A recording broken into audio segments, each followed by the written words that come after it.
So welcome everyone. We have an exciting session planned for you today. The title is quite lengthy, but essentially we're going to be talking about a fundamental shift in our industry, which is around a new era of AI-powered and agentic real-time applications. And we'll explore how you too can build Google scale, intelligent stream processing pipelines with the tool that you already know and love, SQL. So my name is Nick Orlove. I'm a Google Cloud product manager for BigQuery. I'll be joined with my colleague Andriy, who's sitting down, but you'll see him in a second. And we're really excited to share some of the awesome advancements that we've been working on. So as you know, AI is fundamentally changing every industry, every market, and virtually every interaction that we're having with companies and each other. Whether it's using AI to do healthcare patient monitoring, thwarting cybercrime, or enabling new experiences for users, AI is unlocking new possibilities to improve efficiency, improving personalization, thank you for that, and identifying new and untapped opportunities. Now, as you look across the slide, there might be one theme that really pops out: real time. The capability of analyzing, deciding, and acting on data in the moment is becoming one of the biggest catalysts behind today's most important AI advancements. And it's what really makes these applications not just intelligent, but meaningfully impactful. And this represents a big shift in our industry. So for a long time, our industry's primary focus is data in motion, really getting data from point A to point B and analyzing it in real time. But the game is really changing.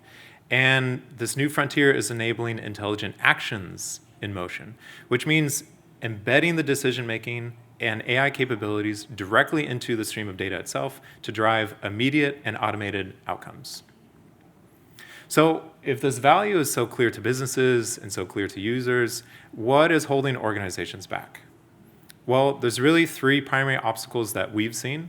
And the first is around a high integration tax. So customers are having to stitch multiple disparate systems together, which creates complexity and creates costly infrastructure, and it's difficult to maintain and manage. And that's really the second concern, which is high operational overhead. So managing and scaling these complex multi-part solutions is difficult.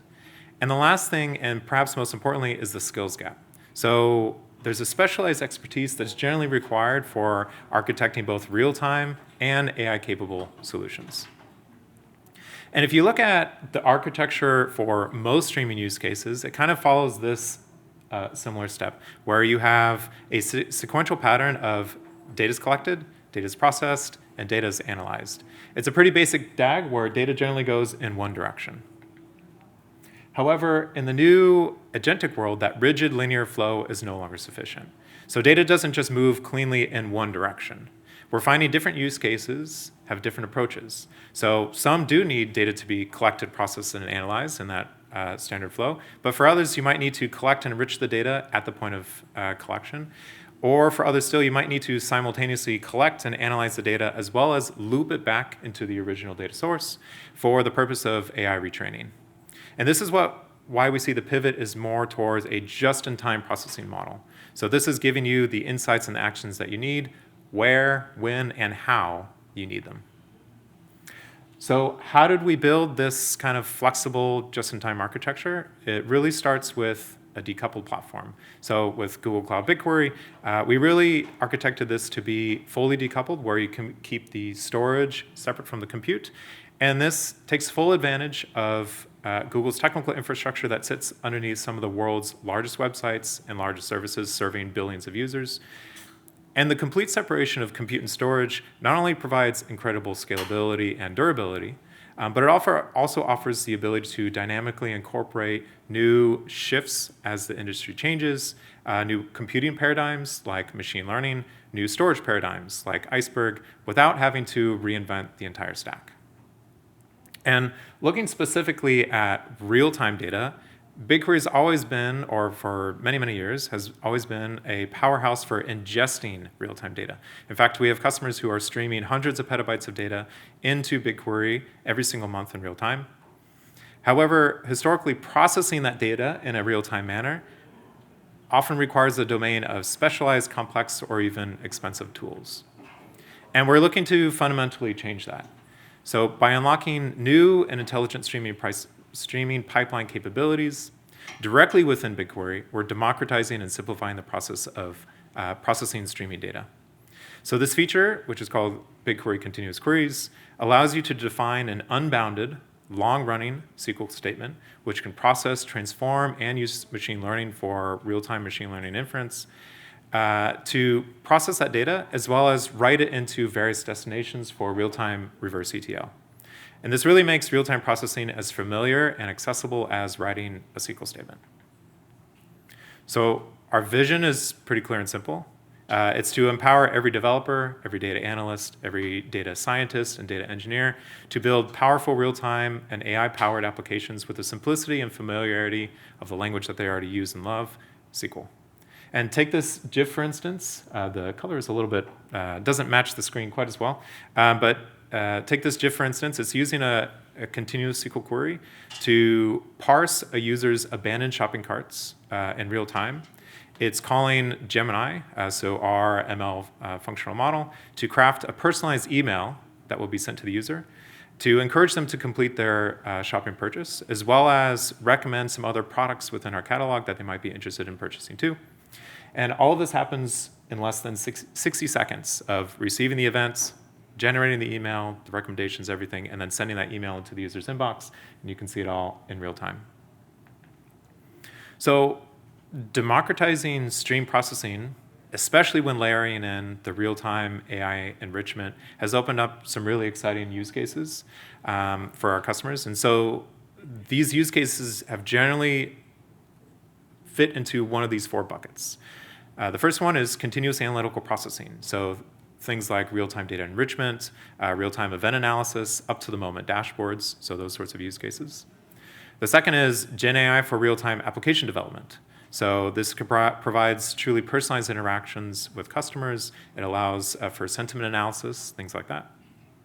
Reverse ETL, which allows you to transform and replicate data out of your OLAP or data warehouse kind of system into more operational databases. So this allows you to build event-driven pipelines or enrich downstream CRM systems, stuff like that. And finally, agentic AI, which has really taken off in the last handful of months, and which was also a big part of the keynote that we all saw earlier today. And I'll have a demo on this. But this theme really centers around engaging with agentic workflows. So both triggering agents based off of the real-time data that we're seeing within our systems, as well as being able to retrain agents based on the agentic interactions with users, with customers, which makes for a good corrective feedback loop. And the BigQuery platform is infused with Google's AI stack, driven by world-leading research from Google DeepMind, who are literally defining what's next in AI. And it starts with our performance-optimized hardware, like custom TPUs, all the way up to our frontier models like Gemini and Gemma. And we natively integrate this world-leading research across Google Cloud in order to close the gap between groundbreaking science breakthroughs as well as practical business applications that drive real impact to you, all of our customers, end users, et cetera. And that brings us to the future. So intelligent, autonomous agents where the entire stack converges to redefine operations. We're moving towards a reality where agentic frameworks allow you to build applications that don't just analyze data, but can understand context, reason through complex multi-step solutions, and take action on your behalf. This is really about creating truly intelligent enterprise that can anticipate the needs and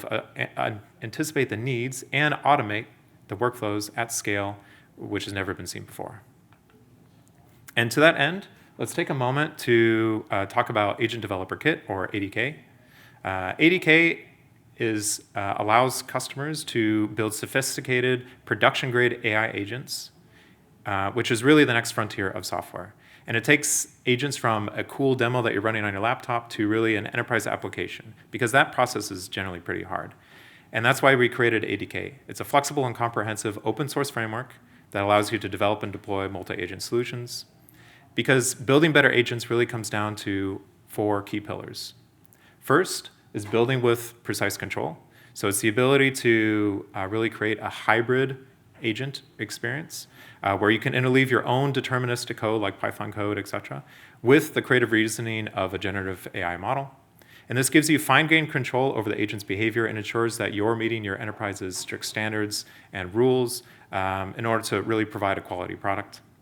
The second requirement is really being able to orchestrate complex multi-agent systems. So ADK allows you to build from the ground up around flexibly composing and coordinating multiple specialized agents together, allowing you to solve multi-step problems that a single monolithic agent just simply could not do. Third is around deploying with confidence. So again, building an agent locally is one thing, but rolling that out into a production environment is a completely different beast. ADK provides a smooth path from local development to managed and scalable runtimes with built-in evaluations, monitoring, observability, and enterprise-grade security. And finally is around an open and extensible ecosystem. So as we know, developers like choice, which is why ADK is open source and model agnostic. You can run Gemini, you can run OpenAI, you can run what have you. ADK is really built to be interoperable, such that you can plug in a variety of different connectors. We have over 100 connectors that are already integrated and really get running up and out of the box. So to make all of this concrete, we're going to walk through a demo of a fictional cybersecurity company called Simple Cyber. I'm showing the architecture because the demo is a little bit involved. We're all like engineers and developers in here in this room. But I'm only half kidding when I say this, but this demo is basically a multi-million-dollar security startup ready to go with just some SQL code and then LLM prompts. But essentially in this scenario, on the left-hand side, we have synthetic security events that are being generated from various sources that are being streamed in real time into BigQuery.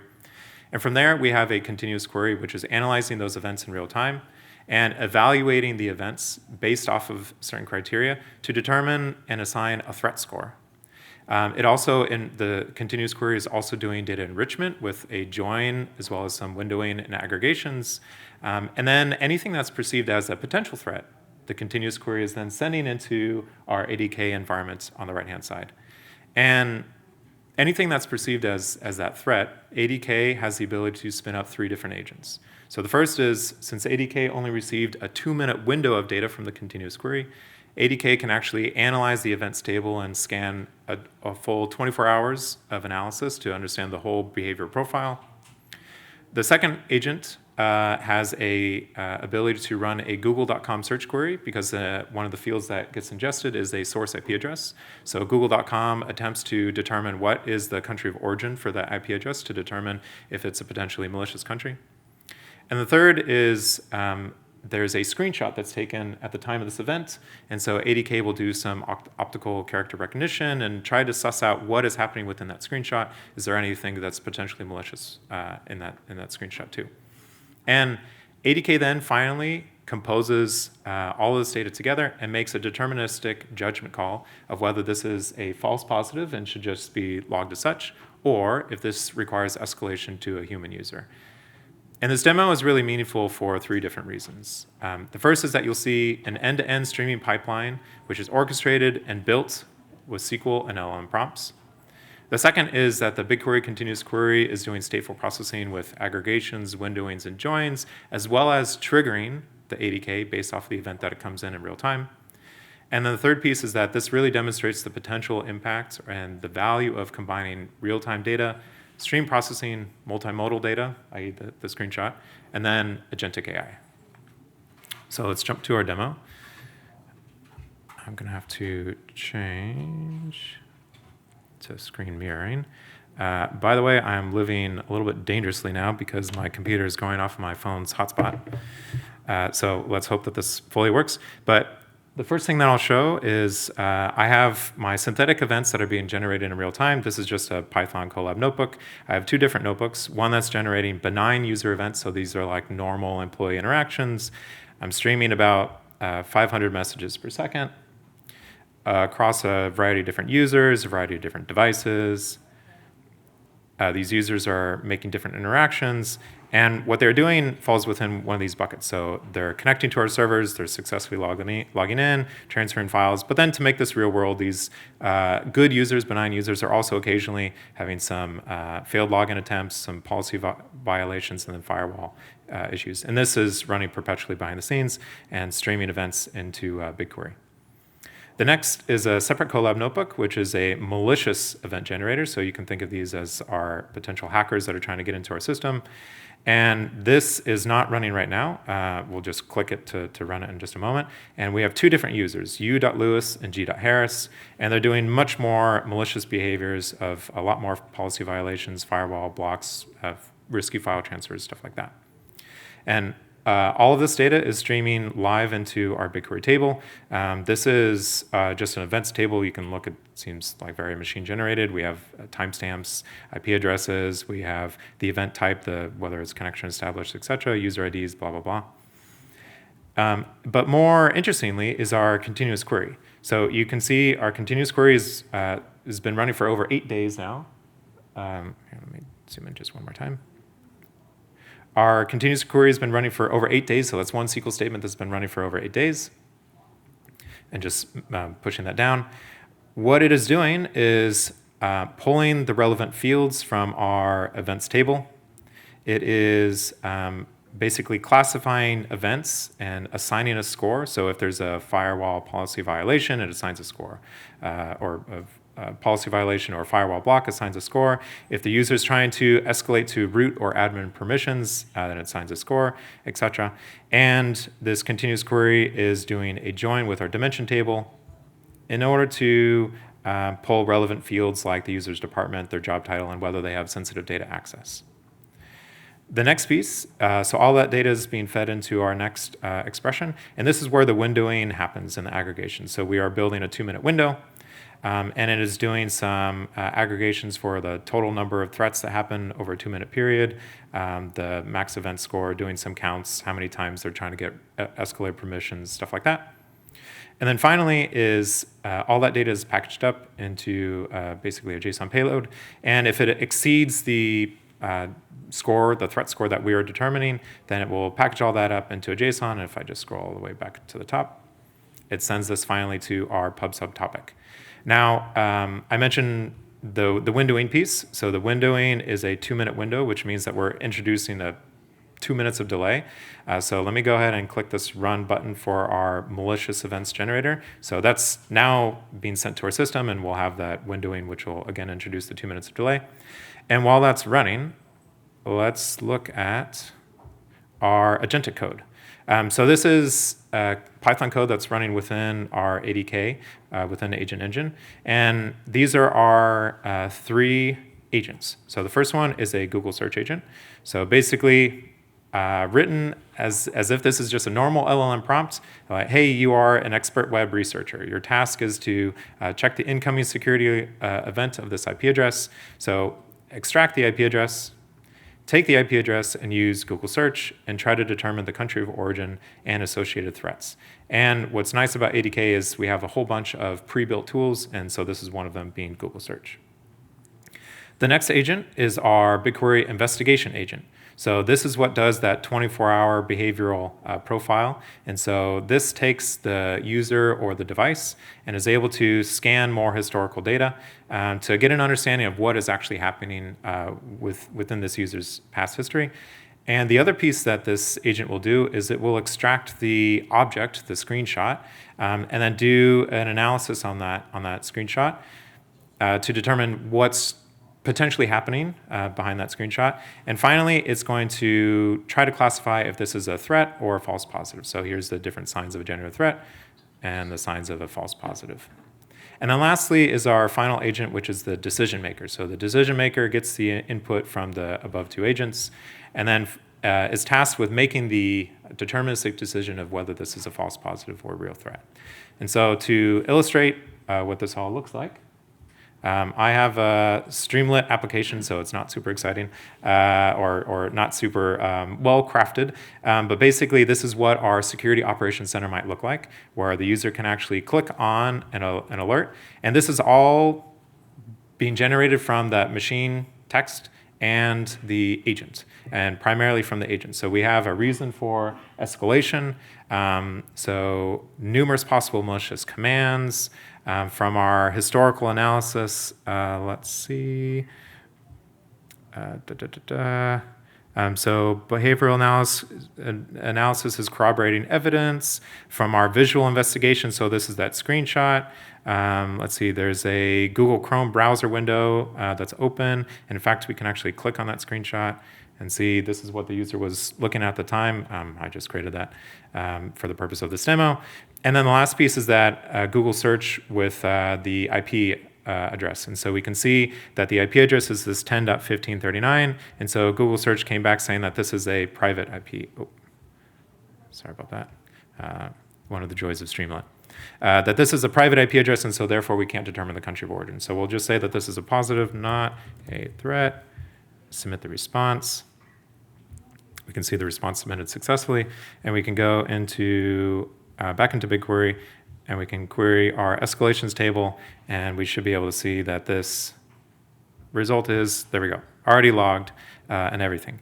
And I mentioned before that the false positives are also being logged to BigQuery. And that's valuable because we're really extracting the signal from the incredible noise within our system. And so we can see that the false positives table captured the initial alert payload that went to ADK, and it captured the response of why the agent classified it as a false positive. And you can see the number of events is 4,982. That's basically 4,982 times a human did not have to get involved in order to determine that this is a false positive, which is a huge win for businesses.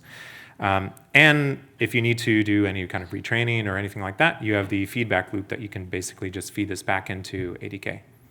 So let's go back into our console. Let's do a quick refresh and see if our malicious users have actually come in. There we go. We have g.harris and we have u.lewis. So I clicked on the u.lewis. We have the same investigation results. So let's see. This person did 73 risky file transfers. They had 549 malicious commands. So yeah, this is looking pretty suspicious. The screenshot confirms a highly suspicious event that's happening on the user system. The IP address originates from North Korea. Okay, so this is definitely looking very suspicious. So we can go and log this as a genuine threat, and we can even click on the screenshot. So this is what ADK analyzed to determine to help influence that this is a real threat. We can say yes, threat, submit the response. It will get logged to BigQuery. We can open up BigQuery again, and then we can query that escalations table, and we should be able to see that, yes, this is, there we go. Indeed, already been streamed and everything to our BigQuery table. And again, all of this is running off of my hotspot on my phone. So with that, let me transfer this back over to the slides, and Andriy, if you can come up. So let me go. First go to the slides, and then extend display. And all right. Thank you, Nick, for an amazing demo. You know, I've seen this demo many times, but every time I watch it, it amazes me. I can't believe he just, I don't know how many hours he spent on it, but very little time he spent on it, and it's quite cool. All right, let's talk a little bit more about some of the technical details. So many of you are likely familiar with these two papers. You know, on the left we have the Dremel paper, the technology that became the foundation for BigQuery, and on the right is the data flow model paper, which powers cloud data flow and sort of became a foundation for many stream processing systems today. So continuous queries are now part of the core BigQuery engine, and you know, with streaming components powered by exactly the same technologies that power our cloud data flow product. So, you know, let's take a moment to recap the data flow model. It's key how many systems today handle streaming data correctly, right? And I think correctly is an important part. So when we talk about data flow model, we're really talking about the set of core principles that allow us to get correct and deterministic results from you know, messy real-world data streams. So, you know, before this model, stream processing was kind of a difficult trade-off between fast but wrong or correct by slow. Those are very appealing. So this model solved the main challenges of streaming, and it is built on these key concepts. Think that we're now analyzing unbounded data, and more importantly, this data is always out of order. So how does it achieve correctness? This is the single most important idea, the fundamental separation of event time and processing time. So event time is when the event actually happened. Like, for example, a user clicked buy at 10:11 a.m. So this timestamp is now part of the data itself. And the processing time is when our system observes this data, right? That 10:11 a.m. click may not arrive in our pipeline until 10:15 a.m., right, or even later. So by decoupling these two concepts, all our computation is now based on the data's inherent true timestamp. But this separation creates a new problem. If we're using event time, how do we ever know when the data is complete for a particular window of time? And this is where watermarks come in. A watermark is a heuristic, a signal that measures the progress of event time. It's the system's way of saying, I believe we have seen all the data up to this point in event time. Right? So next logical question is, why do we choose SQL? I'm very biased, but hear me out. The simple answer is that for half a century, SQL remains the industry standard for analytical data. Another reason is that its declarative nature, right? It allows sophisticated database engines like BigQuery to handle complex queries and perform some really deep optimizations for maximum efficiency. And this is why we've committed to a SQL-first streaming processing system. So this approach gives us two advantages, right? One is it provides a unified language for both batch and streaming processing, which simplifies the transition from batch to real-time analytics. And second, we are directly leveraging BigQuery's existing, highly optimized query engine. So we don't have to build completely new query execution. We're adopting years of optimization and innovation. SQL is actually pretty awesome. Again, I'm very biased, so don't judge me. So now, let's take a look at how data flow concepts work together, in this simple query snippet. So this is a continuous query running over a regular table, counting file transfer events per user per hour, for every hour, right? The tumble function takes our input table and timestamp column, which is in this case our event time, and it also defines 1 hour fixed sized tumble window, and the source table itself provides a watermark. So as we can see, most of the query looks like a standard SQL query, right? And this greatly simplifies the transition from batch to real-time processing. So now let's take an even closer look at how this works under the hood. So this diagram shows how BigQuery engine processes a typical batch query. So in the very first stage at the top, the workers read data, apply filters, and for this specific query, they compute partial aggregation, which is partial count. Then these partial aggregations are read into distributed shuffle, and in the next stage 2 here, these different set of workers, they read from the shuffle, and they combine those partial aggregates. Here we're just summing up the counts from the previous partial aggregation. And finally, the result is read into our destination table. In this case, this is just BigQuery table.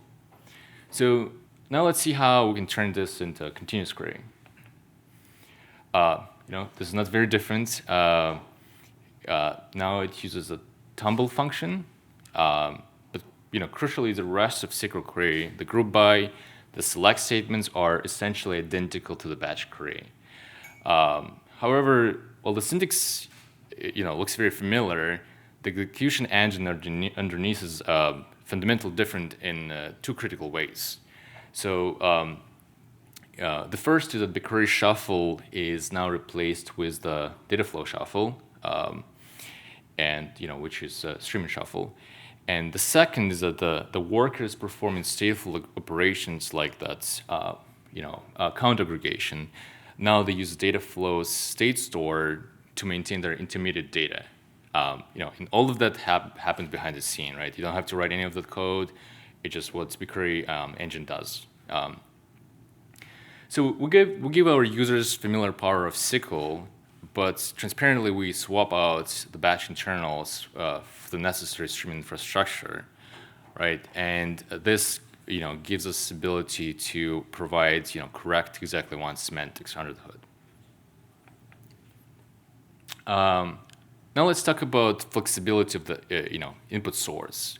So for continuous query, the source is simply a BigQuery table, but data gets into the table through multiple paths, right?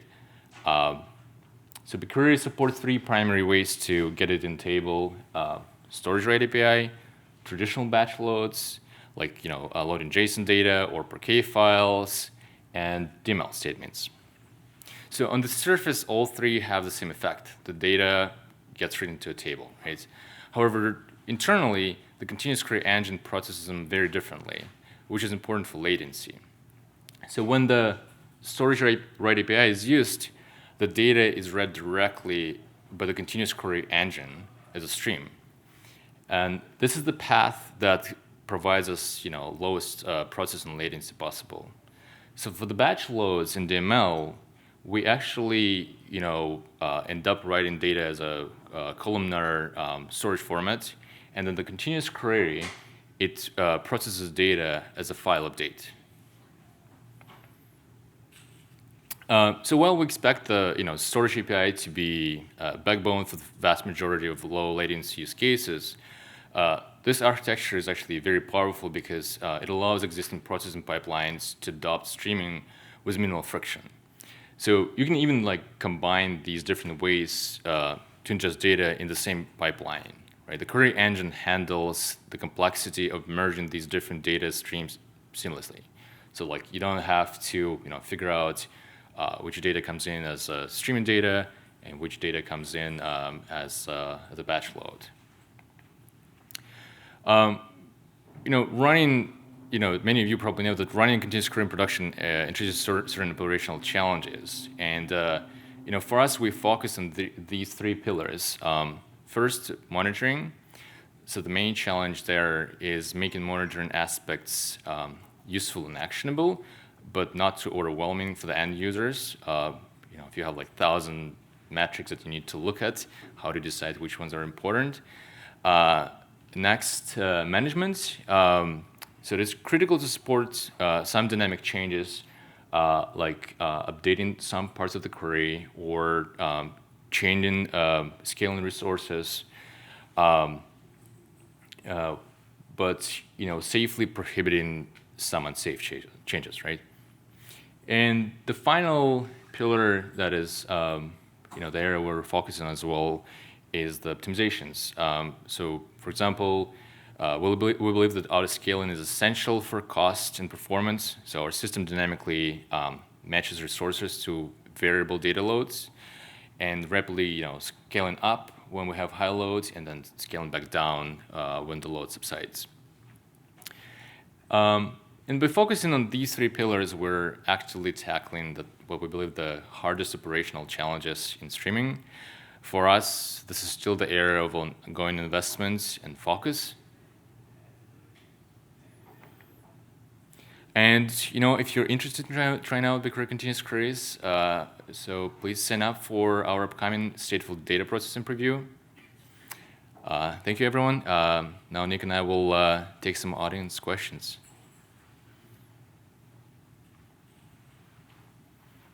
Any questions? Might be a microphone around.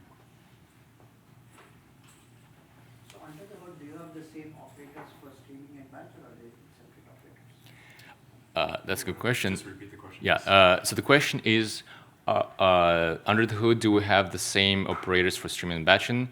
So the answer to the question, it depends. For stateful operators, we do have different implementation for for batch and streaming, because of course the stateful operators, they need to save their state to the state store. For all the stateless operation, like if you have a filter or if you have a computation, these are all the same. I think there's a question back. If we were talking about the state, and then this state is like in-memory state, or like is there a disk usage also when the state is like not getting into memory? How is it? Yeah, the question is whether the state is all in memory or the state is stored somewhere else externally, and if there's additional disk usage. So again, BigQuery is a very distributed architecture. So we do have on the workers in memory state, that's a subset of overall state, but the total state and actual source of truth is persistently stored in the state store, which is remote to the workers. I think there's one more here. So, Oh, two minutes. yes, sir.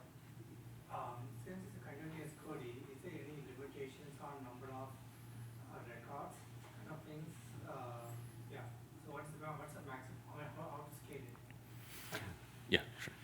So one of the beauties of BigQuery is that decoupled architecture, which allows us to scale up the compute and the storage separately. And so basically, the more compute that you provision in terms of your reservation size, if you're unfamiliar with BigQuery, use slots as compute, you can dynamically scale up your workload too. So we have internal tests around like really highly scalable use cases, customers who are streaming lots of data to BigQuery too. So basically, the more compute horsepower that you can basically assign to it, the more scalable the operations become. There's a lot of, in streaming workloads, you have some custom window types that are essential for certain problem domains. What kind of support is in this? I can take this one too. So you're right, there are different windowing types. I mean, the traditional tumble, hop, and session windows. So today, for the preview for the stateful continuous queries, is only offering the tumble windows, but we're in the process of developing the session and the hop windows as well.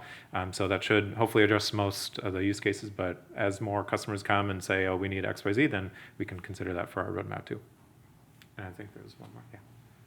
Is BigQuery continuous queries more similar to Flink or Spark streaming? I mean, real streaming or micro batch? So it is real streaming. So I would say, like, conceptually, probably a little bit more similar to like the Flink kind of concepts. However, it is a different engine. It is a different like architecture behind the scenes. So for customers who are more interested in like the open source kind of world, then something like an Apache Flink is a great solution. But for customers who want like a fully managed kind of capability, something that runs on Google where you don't have to manage the infrastructure, you don't have to worry so much about the scaling, the balancing, all that stuff, then that's really where BigQuery comes in and really shines. Any other questions? Is Oh, yeah. the pricing model between the batch and streaming mode the same, or is it a different structure? So just for time, this might be the last question. So in terms of pricing, basically BigQuery has two different pricing models, just to be like very high level. One is how much data you scan, and the other one is like how many compute workers or slots that you provision for your environment. So batch, you can use either or. With streaming, you have to use the second for the slot provisioning. And so if you do, let's say, the slot provisioning for batch, or you do the slot provisioning for the streaming, basically it's the same pricing model. I mean, your actual cost might depend. If you're running a batch query every hour, then that's obviously going to be less expensive than you're running a continuous query where the moment new data arrives, it gets processed like you saw in the demo. But the pricing should be like the same concepts as Andriy said. It's basically like if you just want to enable streaming, you click a button and now your batch SQL job is now capable of running streaming. So cool. maybe we can take questions after the session just because I think we're going to get kicked out. And all of you have lunch, and we don't want to be in the way of lunch and everything. But thank you so much for the session and everything. Andriy and I will be outside if there are more questions. Happy to address them.